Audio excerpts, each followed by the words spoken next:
Vous écoutez le podcast Devenir écrivain avec Lucie Castel, épisode 222.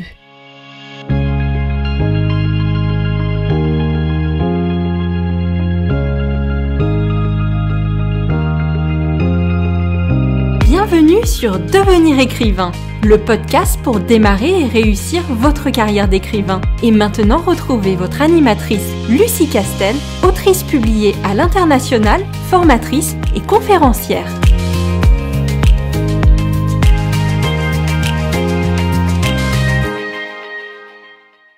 Bonjour et bienvenue dans ce nouvel épisode de podcast. Aujourd'hui, on plonge dans un sujet clé pour tout écrivain, débutant ou expérimenté, le mindset ou l'état d'esprit. Tu le sais peut-être déjà, mais l'écriture, c'est autant une affaire de technique que d'état mental. Si ton esprit n'est pas dans de bonnes dispositions, il peut être difficile, voire impossible, de débloquer ton plein potentiel créatif. Alors, comment adopter un mindset qui t'aide à avancer, à surmonter les blocages et à exploiter tout ton potentiel? Dans cet épisode, je vais te donner des conseils concrets pour développer l'état d'esprit d'un écrivain accompli.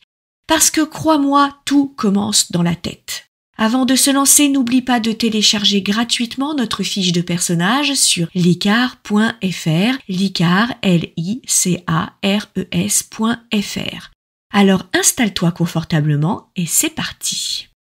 D'abord, il faut comprendre l'importance du mindset pour un écrivain et répondre à cette question, pourquoi le mindset est-il si important?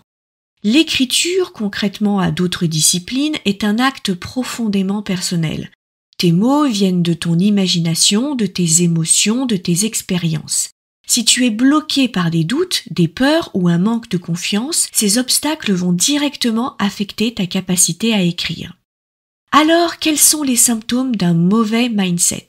D'abord, tu procrastines sans cesse. Tu doutes de tes idées ou de tes capacités. Tu te compares aux autres et tu te sens insuffisant. Tu abandonnes tes projets avant de les terminer. Un bon mindset, au contraire, te permet de transformer ces doutes en carburant pour avancer. C'est ce qui te pousse à écrire même quand c'est difficile, à te relever après un échec et à croire en ton potentiel même quand personne d'autre ne le fait. Maintenant, passons aux conseils. Essaye d'adopter une mentalité de croissance. Le mindset de croissance ou growth mindset est une notion popularisée par la psychologue Carol Dweck. Elle repose sur une idée simple, tes capacités ne sont pas fixes, elles peuvent évoluer avec l'effort et la persévérance. Donc, comment l'appliquer à l'écriture? D'abord, vois l'écriture comme une compétence. Et ce n'est pas un talent inné, mais une compétence que tu peux améliorer avec la pratique. Ensuite, apprends de tes échecs. Un refus d'éditeur ou une critique négative ne définit pas ta valeur en tant qu'écrivain. Ce sont des opportunités d'apprendre et de progresser. Enfin, célèbre tes progrès. Chaque mot écrit, chaque page terminée, c'est une victoire. Concentre-toi sur ce que tu as accompli, pas seulement sur ce qu'il te reste à faire. Je te propose un petit exercice, écris une liste des choses que tu as apprises en écrivant jusqu'ici. Cela peut être des techniques narratives, des habitudes de travail ou des leçons tirées d'erreurs passées. Ça va t'aider à avancer, à être dans l'action et ne pas procrastiner. Tu vas voir que tu progresses et donc que tu es capable d'aller de l'avant. Deuxième conseil, cultive la confiance en toi. L'un des plus grands obstacles à débloquer ton potentiel d'écrivain, c'est le manque de confiance. C'est vraiment un énorme problème dans le cadre de l'écriture. Sans confiance, on n'écrit pas même un seul mot parce qu'on pense que ce qu'on écrit, c'est vraiment nul, donc autant pas écrire. Tu vois où je veux en venir. Donc voici quelques astuces sur comment développer ta confiance. Accepte ton style unique. Ne cherche pas à imiter les autres. Ton écriture avec ses forces et ses faiblesses est ce qui te rend unique. Et ça, c'est difficile parce qu'on a toujours l'impression soit qu'on n'a pas de style, soit qu'il est nul. Or voici une grande vérité, c'est qu'au départ, tu ne sais jamais à quoi ressemble ton style. Tu n'es pas en capacité de faire une analyse de texte de ta façon d'écrire. Alors dès le départ, dis-toi que tu écris forcément d'une certaine façon qui par définition t'est personnelle, donc accepte ce style et celui-ci ne va cesser d'évoluer. Ensuite, rappelle-toi de ton pourquoi. Pourquoi écris-tu? Pour partager une histoire, pour exprimer des émotions, pour inspirer. Revenir à cette raison peut t'aider à surmonter les moments de doute parce que tu vas te concentrer sur cet objectif et ce sera plus fort que tout. Tu peux aussi relire tes anciens écrits. Oui, certains passages te feront peut-être grimacer, mais tu verras aussi à quel point tu as progressé et ça va te donner un shoot de confiance en toi, crois-moi. Enfin, c'est important de visualiser ton succès. Imagine-toi terminant ton projet, publiant ton livre ou touchant tes lecteurs. Cette image mentale peut être un puissant moteur. Alors je sais, dit comme ça peut paraître ridicule, mais le cerveau fait difficilement la différence entre ce qui est réellement vécu et ce qui a été pensé avec force et détermination. L'effet sur la conscience est le même, donc visualiser une réussite va te mettre dans de bonnes conditions pour te donner de la motivation plutôt que de te dire à quoi ça sert que j'écrive, de toute façon je vais me planter. Troisième conseil, gère tes blocages créatifs. Les blocages créatifs arrivent à tout le monde. Ce qui fait la différence, c'est ton attitude face à eux. Voici une stratégie pour surmonter un blocage, quel qu'il soit, en ce qui concerne ta capacité d'écriture. Change de perspective. Si une scène ou une idée te bloque, essaye de l'écrire sous un autre angle ou du point de vue d'un autre personnage. Parfois, le blocage vient juste de l'angle d'attaque de ce chapitre. Fais confiance à ton esprit, là, il te dit quelque chose. Accorde-toi des pauses. Parfois, la meilleure façon de débloquer une idée est de s'en éloigner pendant un moment.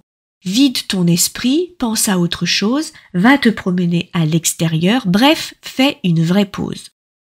Écris autre chose. Si un passage te pose vraiment problème, je te recommande de passer au chapitre suivant.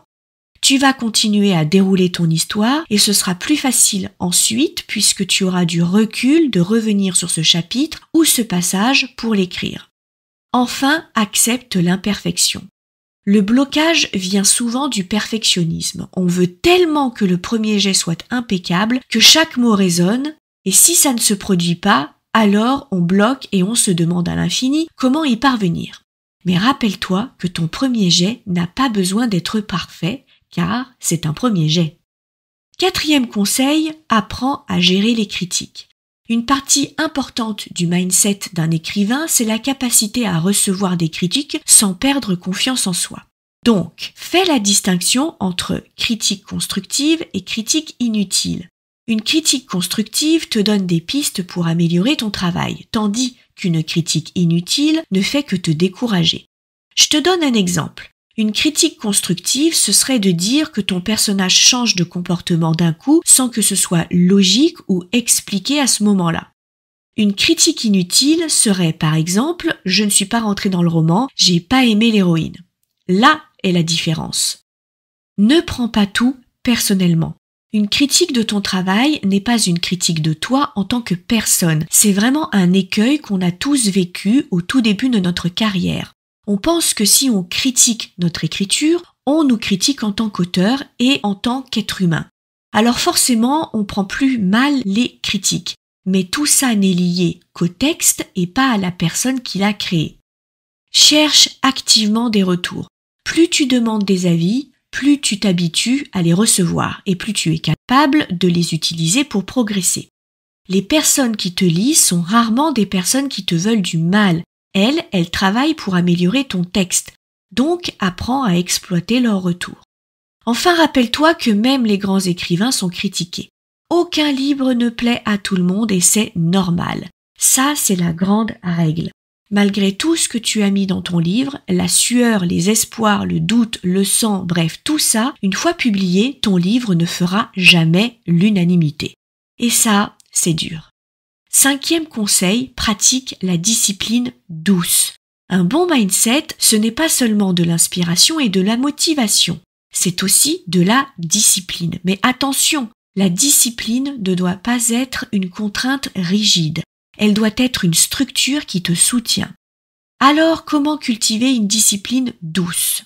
Fixe-toi des objectifs réalistes. Évite de te surcharger. Par exemple, commence par écrire 200 mots par jour plutôt que de viser un chapitre entier. Il ne sert à rien de prévoir un trop grand objectif que tu ne réussiras pas et qui va donc te mettre face à un échec qui va te mettre le moral dans les chaussettes. Crée une routine. Écris à la même heure, chaque jour ou chaque semaine pour créer un rythme naturel.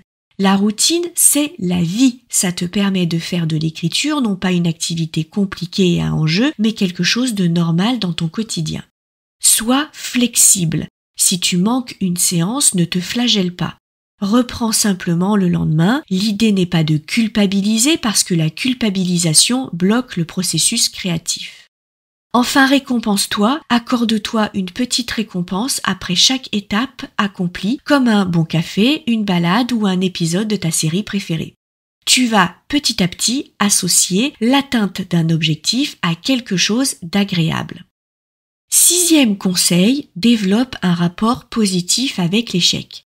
L'échec fait partie intégrante du parcours d'un écrivain, qu'il s'agisse d'un manuscrit refusé, d'un projet abandonné ou d'une critique négative, il est important de changer ta perception de l'échec. Alors, comment faire? Vois l'échec comme un enseignement. Chaque erreur te rapproche de ton objectif. Dédramatise. L'échec n'est pas une fin, c'est une étape. Beaucoup d'auteurs célèbres ont connu des refus avant de réussir. Continue à écrire. Le simple fait de persévérer face à l'échec est un signe de force mentale. Et je sais que c'est difficile tout ça, mais ce n'est qu'une discipline mentale. Au début, ce sera dur, et puis, petit à petit, ce sera plus facile. 7e conseil, te connecter à d'autres écrivains. Un bon mindset ne se cultive jamais tout seul. T'entourer d'autres écrivains peut t'aider à rester motivé et inspiré. Je ne cesse de le répéter, mais le réseau, le coworking, c'est la vie. Alors quelques idées pour créer un réseau. Rejoins des ateliers d'écriture. En personne ou en ligne, ces espaces te permettent d'échanger avec d'autres auteurs. Ensuite, participe à des défis d'écriture. Des événements comme le NaNoWriMo peuvent te donner un cadre et un sentiment d'appartenance. Cherche un mentor ou un partenaire d'écriture. Avoir quelqu'un avec qui partager tes progrès et tes doutes peut être très bénéfique. Lis des interviews d'auteurs. Tu verras que même les écrivains célèbres ont traversé des phases de doute ou de blocage. 8e conseil, prends soin de toi. Le bon état d'esprit est celui qui repose aussi sur une bonne santé mentale et physique. Donc quelques petits conseils pour te sentir bien dans ton corps et dans ton esprit. Mange équilibré et hydrate-toi. Un esprit créatif a besoin d'un corps en bonne santé. Fais de l'exercice, une simple promenade peut stimuler ta créativité. Musique dans les oreilles, tu te tiens éloigné de toute distraction, tu es seul avec toi-même. Crois-moi, c'est le meilleur moyen de laisser vagabonder ton esprit et de trouver l'inspiration. Tu peux aussi prendre des moments pour méditer ou pratiquer la pleine conscience. Cela peut t'aider à apaiser ton esprit et à te recentrer sur l'instant présent. Je sais, ça peut paraître étrange, mais si jamais c'est ta came et que tu n'es pas allergique à l'exercice, essaie, ça fait largement redescendre le stress et ça remonte le moral. Évite la surcharge mentale. Si tu te sens submergé, fais une pause et priorise tes tâches. Ce n'est pas grave si tu fais une pause dans ton écriture, parfois c'est juste pas le bon moment dans ta vie. 9e et 10e conseil, rappelle-toi que le chemin est aussi important que la destination. Savoure chaque étape de ton parcours et pas seulement le résultat final. Pour y parvenir, célèbre chaque petit succès. Terminer un chapitre, résoudre un problème de scénario ou écrire une belle phrase mérite d'être apprécié. Enfin, sois patient avec toi-même, écrire un roman ou perfectionner ton style prend du temps. Profite de la liberté de créer, l'écriture est un privilège, une manière unique de t'exprimer et de partager ton univers avec les autres. Il ne faut jamais l'oublier. En conclusion, tu es capable de débloquer ton plein potentiel, ce n'est pas quelque chose d'inaccessible. Tous les conseils que je t'ai donnés ne sont pas à mettre en action tous en même temps parce que tu vas exploser. Ce n'est pas un changement instantané mais un processus. En cultivant une mentalité de croissance, en gérant tes doutes et en valorisant tes progrès, tu peux développer tout ton potentiel d'écrivain. Alors dès aujourd'hui, commence à ajuster ton état d'esprit. Crois en toi, savoure chaque moment d'écriture et avance un mot à la fois.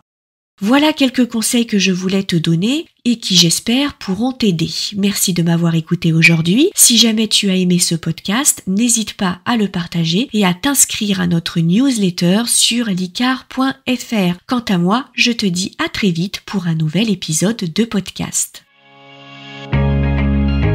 Si tu veux apprendre à écrire un roman de qualité professionnelle et séduire les éditeurs, si tu veux qu'une équipe complète de professionnels t'accompagne dans ce projet, tu dois rejoindre Devenir écrivain, projet best-seller.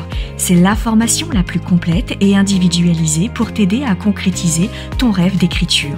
Inscris-toi sur licar.fr/formation, licares.fr/formation pour avoir toutes les informations. Beaucoup de nos anciens stagiaires réalisent actuellement leur rêve d'être écrivain professionnel, alors toi aussi rejoins-les sur licar.fr/formation.